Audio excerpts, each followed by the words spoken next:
Purple Rain. No. Sign of the Times. Definitely not. The Batman soundtrack. Throw it. Batman is the 11th studio album by pop rock star Prince and the soundtrack album to the 1989 blockbuster movie Batman. Released that summer by Warner Brothers Records, the soundtrack was intended as a promotional tool for the movie, as well as a possible commercial revival for Prince. The result was yet another multi-platinum album for the artist and Warner Brothers, much like the hit album and film Purple Rain.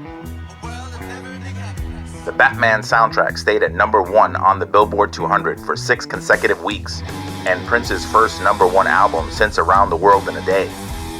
And the lead single, Bat Dance, became his first number 1 song since.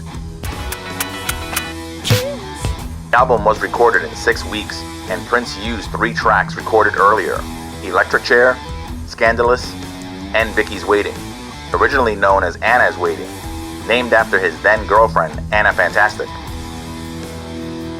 Originally, the songs 1999 and Baby I'm a Star from prior albums were slated to be used in the film, but Prince instead recorded an entire album's worth of material, with Batman samples and lyrics. Prince's Batman-centric persona, Gemini, that resembles Batman villain Two-Face, which depicts Prince on the right half of the body and the Joker on the left, was featured throughout music video releases featuring songs from the soundtrack. The videos were in heavy rotation on MTV at the height of the cable station's popularity. I remember eagerly waiting for MTV to replay the video for Bat Dance. I must have seen the video at least a dozen times a day before it was taken out of rotation.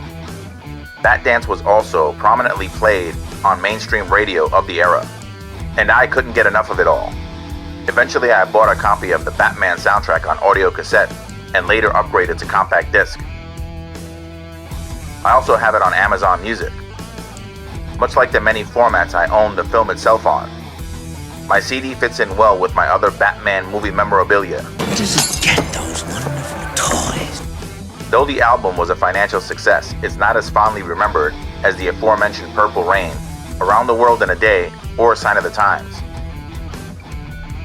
The Batman soundtrack is often regarded as a weaker entry in Prince's catalog, but in my opinion, it's very underrated.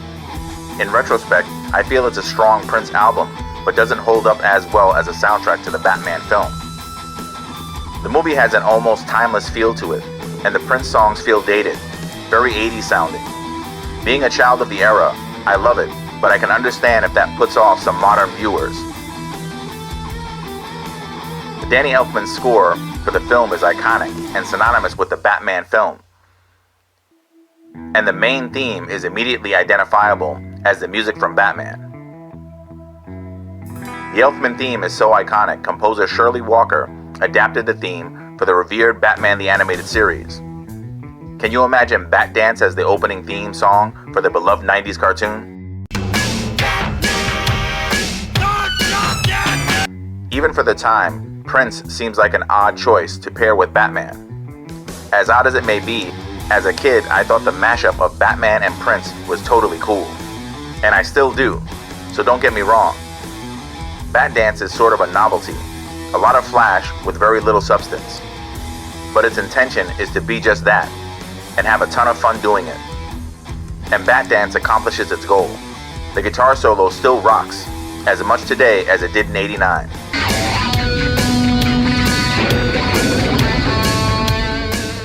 The video for Bat Dance enhances the track with its imaginative imagery and colorful costumes inspired by the film itself.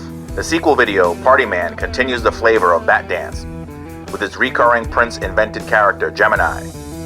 Party Man is the most prominent song in the movie, and it's a very befitting theme for Jack Nicholson's portrayal of the Joker.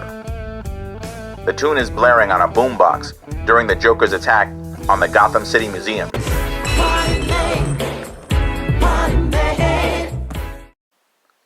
Second to Party Man is the track Trust, which is playing for a crowd of spectators during Joker's parade in the film's climax. While both tracks fit the scenes well, other tracks used in the film, such as Future, Electric Chair, and Vicky's Waiting, can barely be heard in the background of their respective scenes.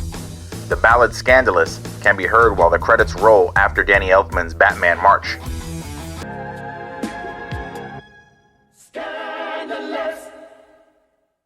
Though I think the album as a whole stands strong as a great Prince album, aside from a few romantic themes in the lyrics of certain songs, most of the track's lyrics don't really have much to do with the Batman movie. Nevertheless, the Prince Batman soundtrack has always been a favorite of mine, and lesser known tracks like Future, Electric Chair, and Lemon Crush remain standouts for me. I've seen the future and it will be.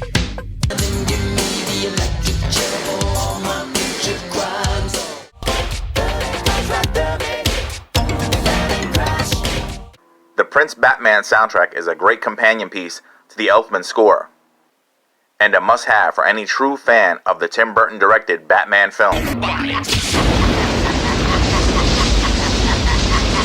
If you haven't listened to the Batman soundtrack in a while, I hope this review has inspired you to give it another listen. Thanks for letting your geek flag fly with Mad About Superheroes. Please like the video, share the video, subscribe to the channel if you haven't already, and feel free to comment down below.